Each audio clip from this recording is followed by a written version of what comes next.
What's going on, YouTube world and YouTube tribe? Welcome back to LilBigMan Gaming, bringing you that review for Monday Night Raw. Man, this was an interesting episode, as this episode was chock full of tag team matches. Like, I think when you see like the little thumbnail for this video, it's gonna say review, and I'm probably gonna put tag team night, because the majority of the matches on the match card were tag teams. We had two matches that were one-on-ones, but yeah, this episode was dominated by tag team. Now, I don't know if I ever seen that, or it might have been like a long time since I seen that, but I digress. We start off with Monday Night Raw with the KO show, and they were basically in the backstage, and when Seth Rollins and Kevin Owens came out, they basically was talking about how they're going to win the tag team titles next week, and then go on to WrestleMania.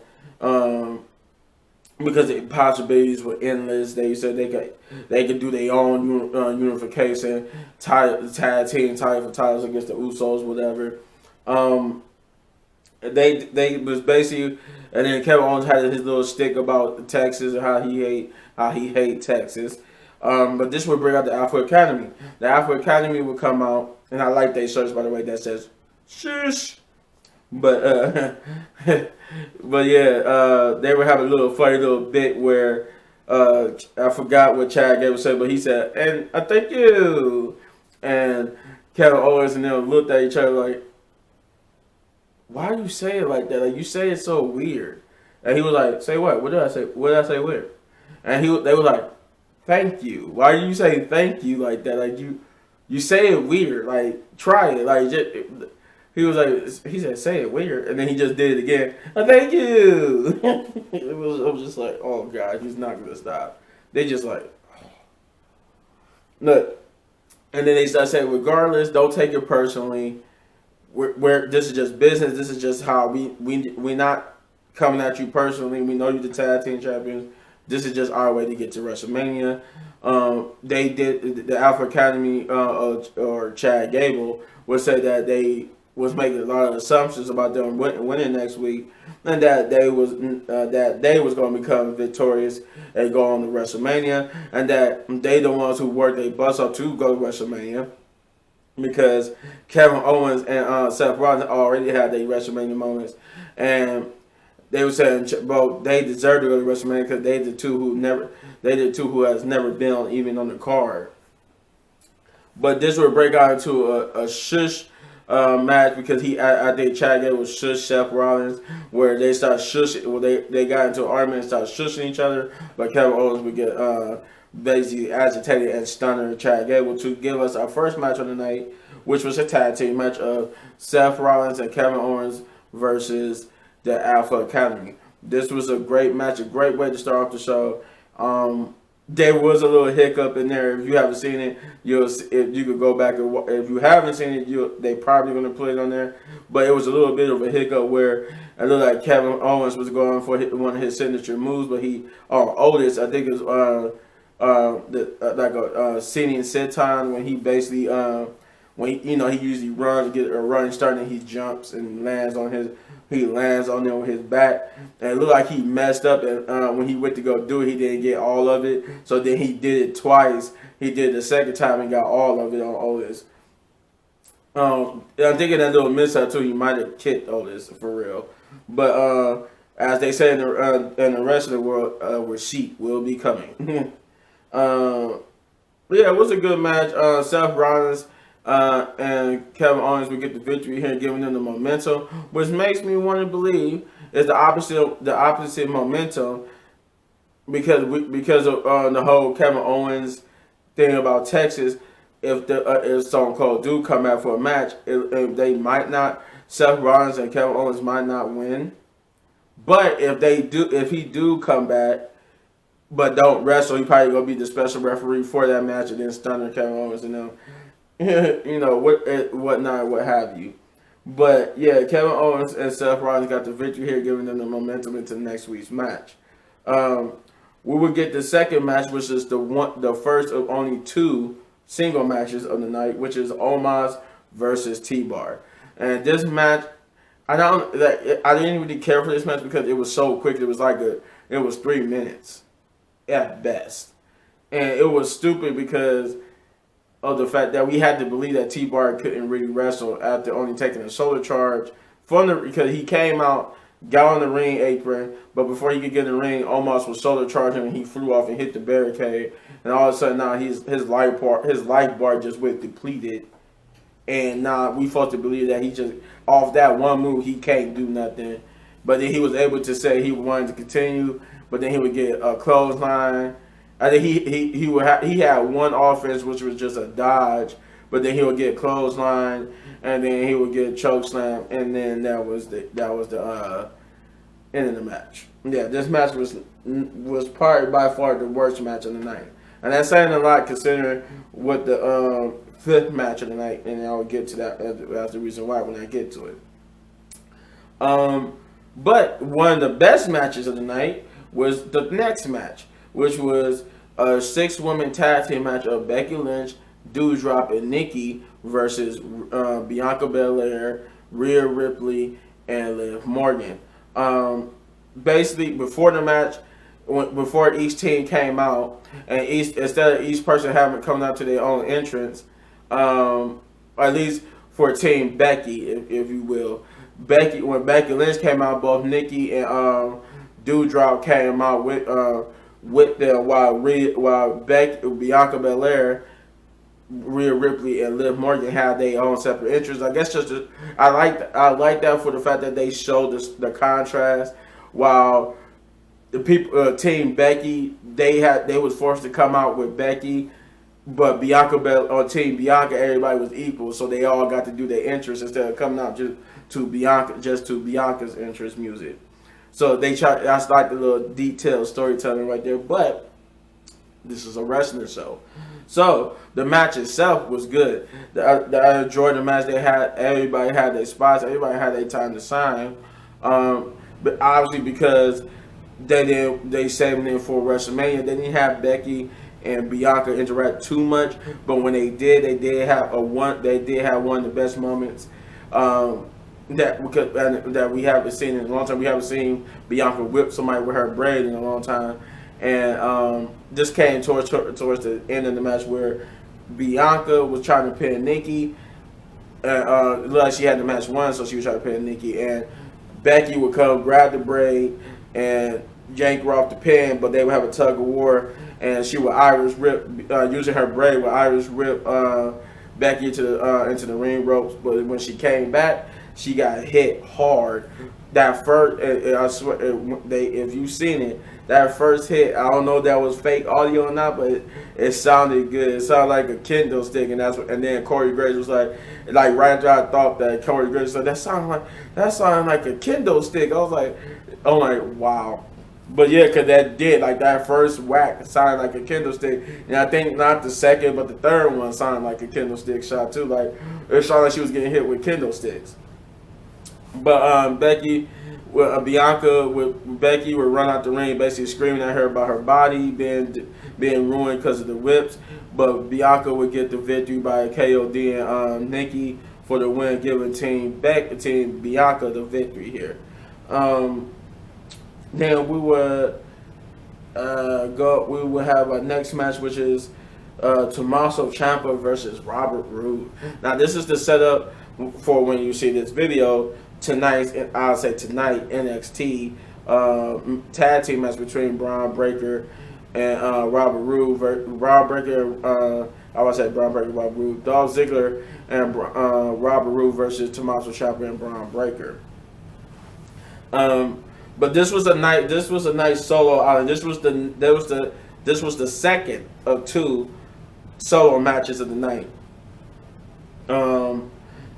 This was a good match with Tommaso Ciampa.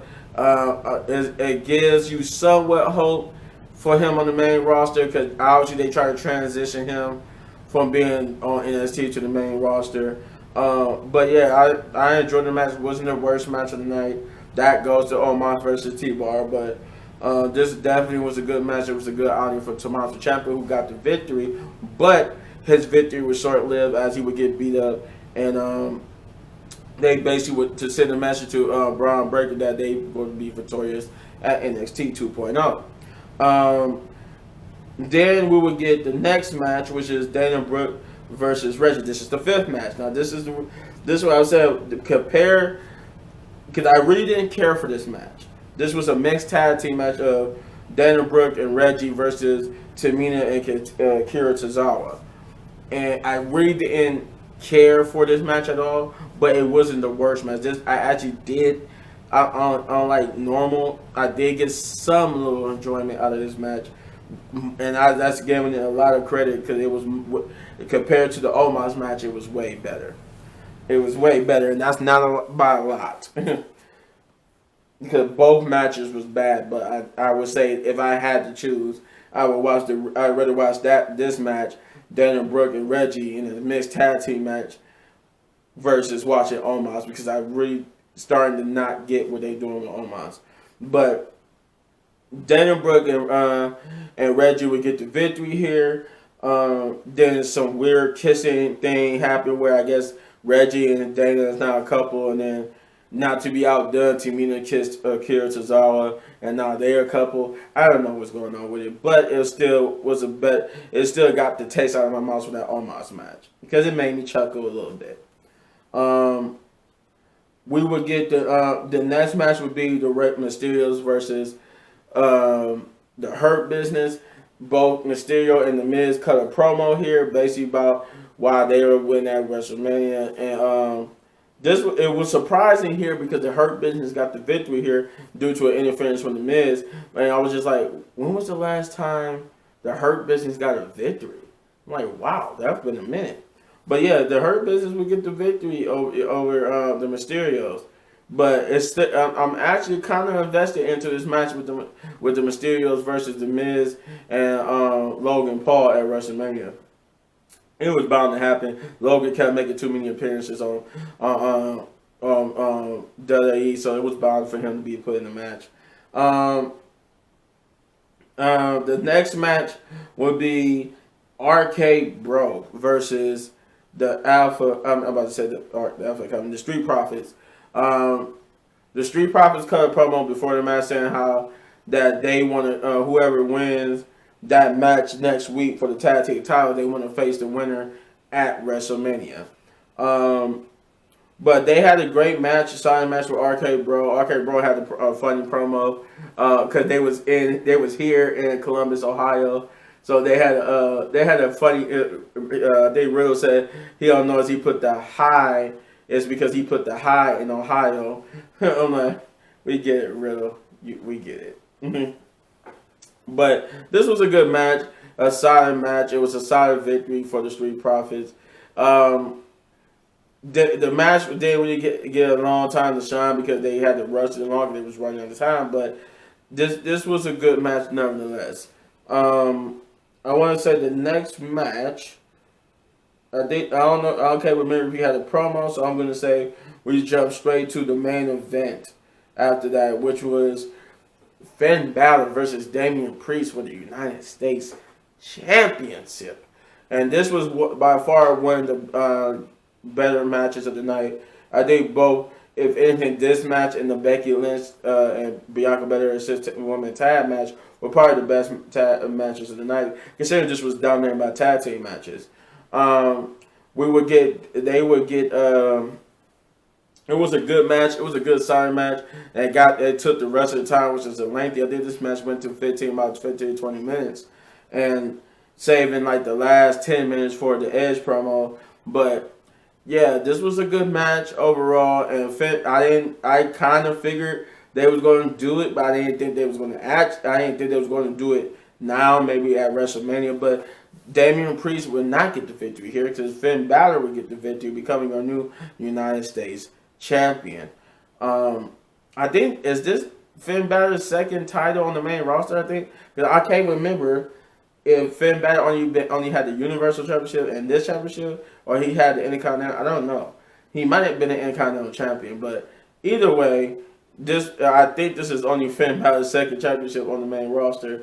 But yeah, he's your new United States champion. But the caveat here is that after the match, Damien Priest turned heel because he gave a heel promo saying that he only won because the crowd carried him to that victory, and that he's going to win his championship back. I think it was saying that at WrestleMania, but then he will proceed to beat up. He was proceeded to beat up Finn Balor and basically set the stage for probably the demon Finn Balor versus Damien Priest at WrestleMania. That's what I think is going to happen anyway. But that was your main event, and then to close the show, they closed it with the Edge closing promo of Edge, basically wanted to know who was going to be his challenger at WrestleMania, and it turned out to be a phenomenal one, as in AJ Styles.